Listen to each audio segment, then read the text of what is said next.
Bien-aimés dans le Seigneur, chers frères et sœurs, en ce jour important de la Pâque, ce dimanche si particulier de par le monde, nous voulons partager la parole de Dieu, qui est cette parole de vie. Et comme nous le disons, nous ne cesserons jamais de le répéter, la Pâque est bien entendu un résultat important, parce que sans la résurrection, notre foi serait vaine.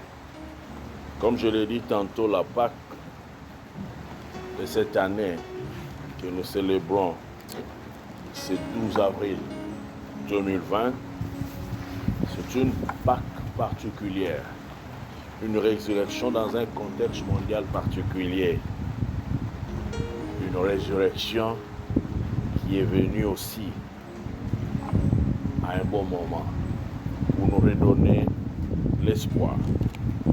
La paix soit avec vous.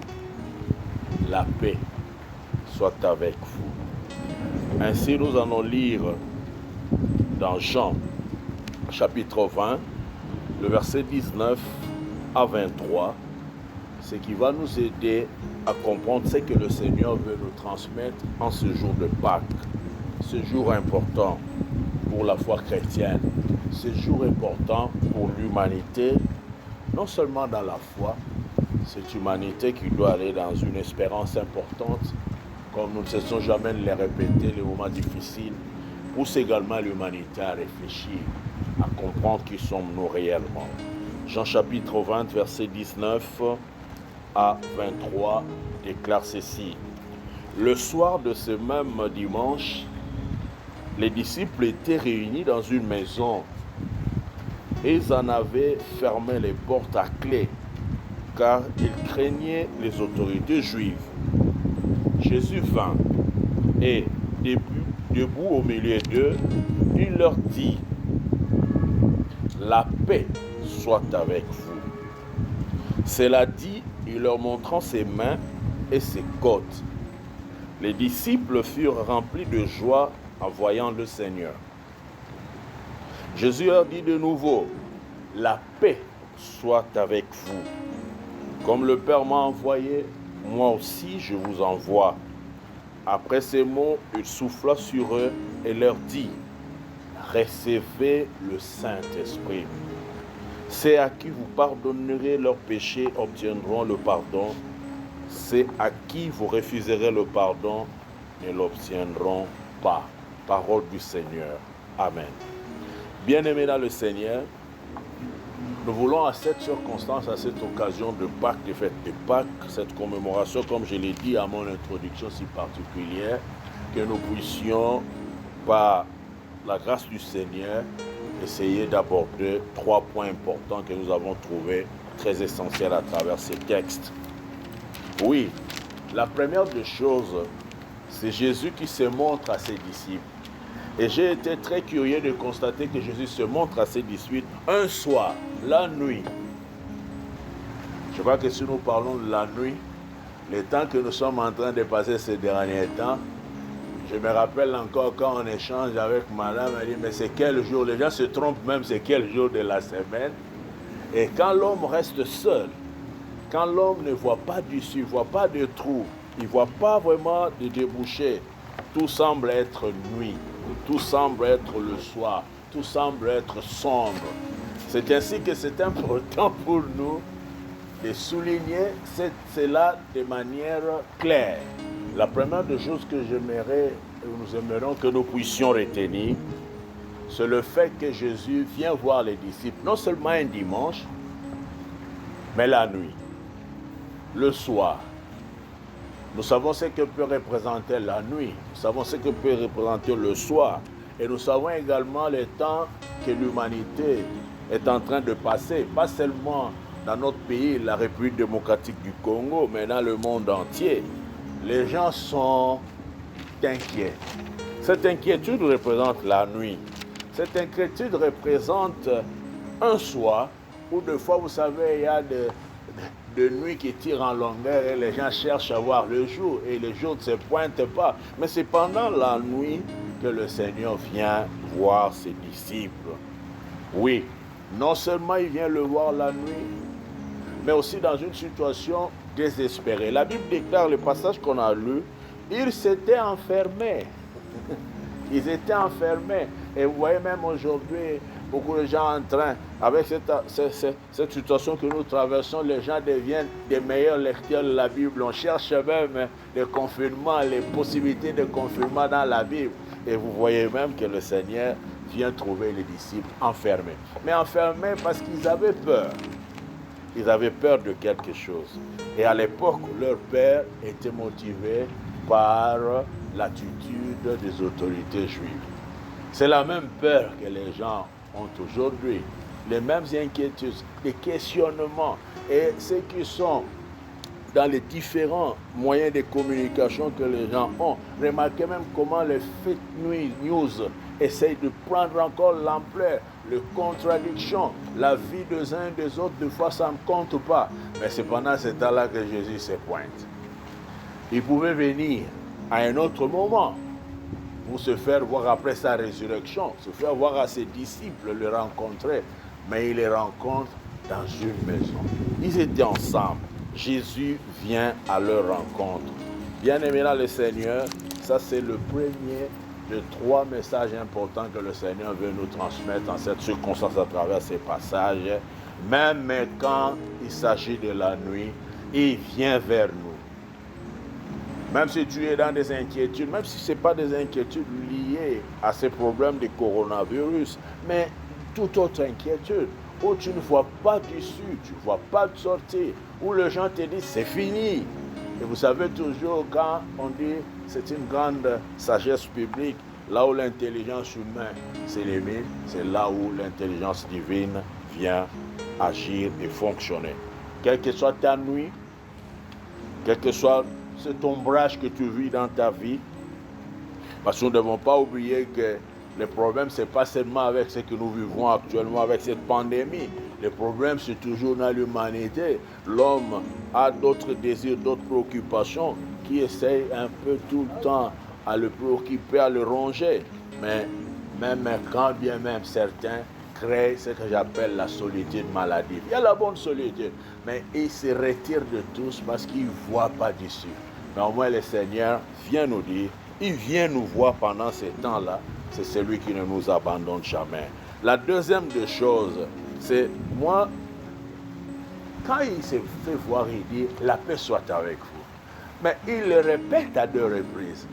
Dans un premier échange, dès qu'il parle, avant même que les disciples puissent réagir à sa salutation, qui est une salutation de renforcement, de renforcement de leur capacité, de le réveiller dans leur crainte, dans leur difficulté, dans leur enfermement. Il montre ce qui portait sur lui.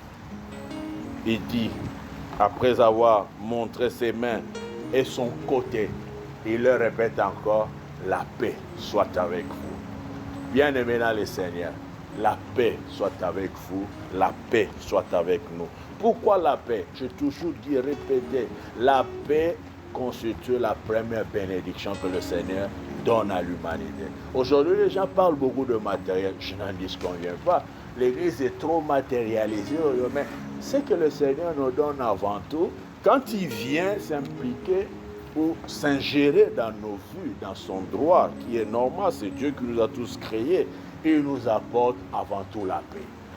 Le fait qu'avant qu'eux réagissent encore une seconde fois, il le répète. Je vois là-dessus une insistance. Cela veut dire quoi? Quel que soit le temps que nous traversons, le grand message de la Pâque, c'est que la paix soit avec vous. C'est même difficile à imaginer, à comprendre.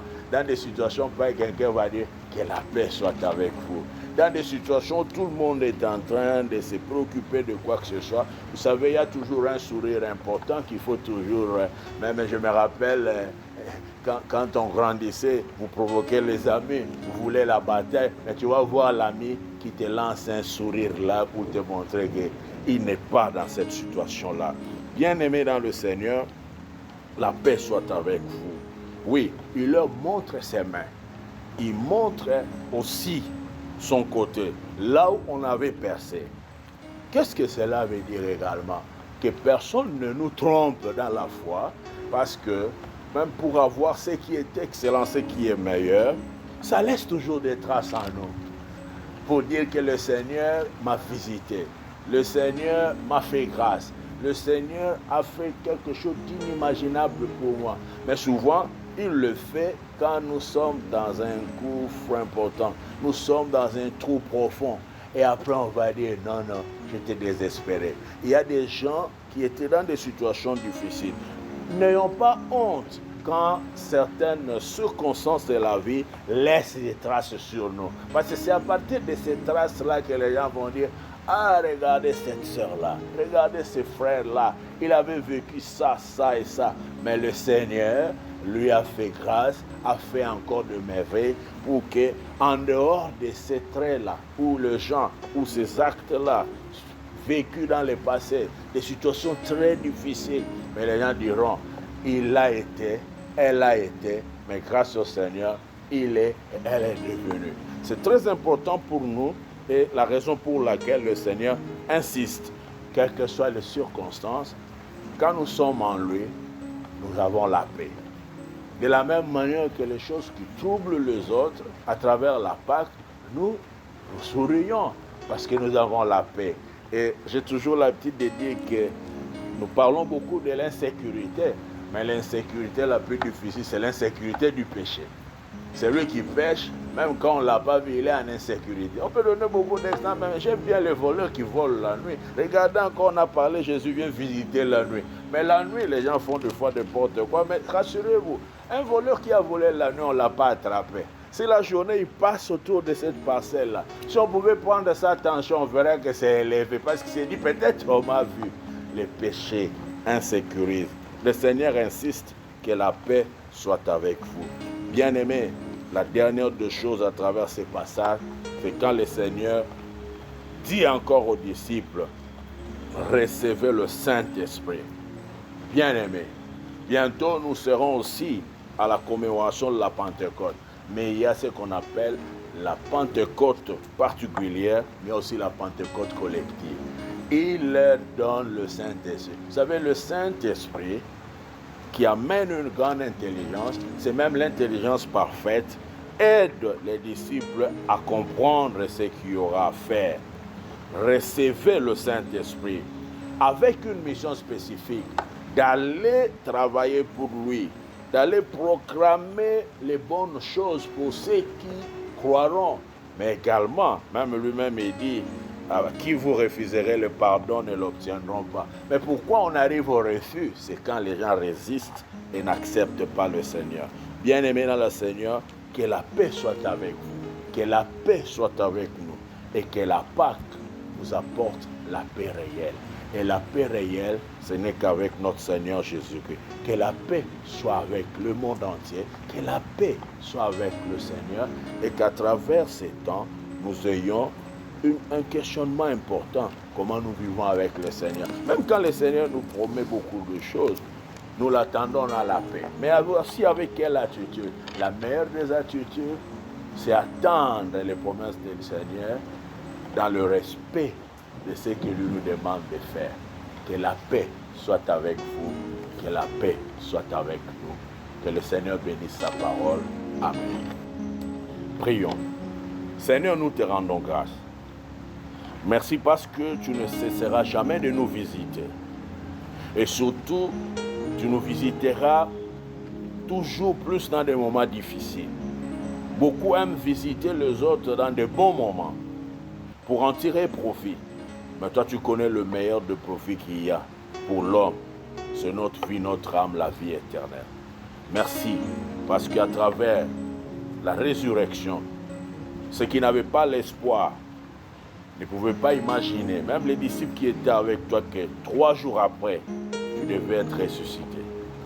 Laisse à ce que par ton Saint-Esprit, cette Pâque, la commémoration de ta résurrection, soit un bon moment pour nous redonner encore la force pour que nous puissions nous recentrer sur toi, pour que les chrétiens et les chrétiennes, partout où ils se trouvent, en profitent pour donner de l'espérance. Parce que la vie, toi qui es Dieu de la vie, est importante de ta part pour que nous puissions également la mettre en œuvre et au profit pour réaliser ce que toi tu veux. Seigneur, je vais te prier pour ceux qui sont inquiets, comme les disciples l'étaient, et que toi tu renouvelles leur force dans la foi. Oui, et que toi qui es notre Dieu, que tu ne puisses pas t'éloigner de l'humanité qui est ta créature. Mais aide-nous aussi, Seigneur, chrétiens et chrétiennes, dans nos tâches respectives. Surtout, j'aimerais te prier pour que tu revisites les consciences des chrétiens et chrétiennes dans ces moments précis, où le genre de foi, même dans les petites choses, comme on dit, le diable est dans les petites choses, vendent des choses à des prix inimaginables à leur, alors qu'ils disent qu'ils te connaissent. Que cette occasion soit une occasion pour que nous montrions un grand amour qui est un grand témoignage que Dieu, tu es amour, et tu nous donnes le Seigneur et il est ressuscité pour nous sauver, et que nous également nous puissions suivre ses pas à travers ce que nous sommes appelés à réaliser. Sois avec nous, redonne nos forces, viens résoudre ces problèmes, car toi seul tu peux résoudre cette difficulté qui inquiète l'humanité. Redonne à nous l'espoir et la force et le courage pour te servir et espérer toujours en toi, quelles que soient les circonstances de la vie. Bénis chacun et chacune, au nom de Jésus-Christ. Amen.